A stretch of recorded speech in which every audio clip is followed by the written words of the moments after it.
அதனால இவர் கடைசி படம்னும் போது ஒரு அரசியல் படம். இங்க நடக்கக்கூடிய பிரச்சனைகள், இங்க நடக்கக்கூடிய ஊழல், மதத்தினால நடக்கக்கூடிய பிரச்சனைகள், சாதியினால இருக்கக்கூடிய பிரச்சனைகள் பத்தியெல்லாம் ஒரு தளபதியின் மாதிரி ஒரு நடிகர் பேசுறாருன்னும் போது, மக்கள்கிட்ட நேரடியா போய் அது சேரும்.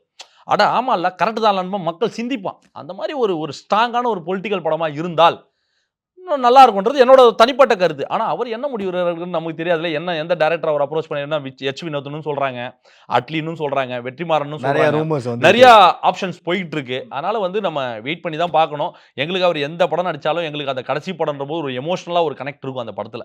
ஏன்னா கடைசி படம். அவர் அதுக்கப்புறம் நடிப்பாரா இல்லையான்னு தெரியாது. அது காலம் தான் தீர்மானிக்கணும்ன்னும் போது, எந்த இயக்குனரா இருந்தாலும் எங்களுக்கு அத பத்தி கவல இல்ல. அது என்ன மாரி கதையா இருந்தாலும் எனக்கு கவல இல்ல. தனிப்பட்ட முறையில எனக்கு அது ஒரு அரசியல் படமா இருக்கணும்னு என்னோட ஆசை.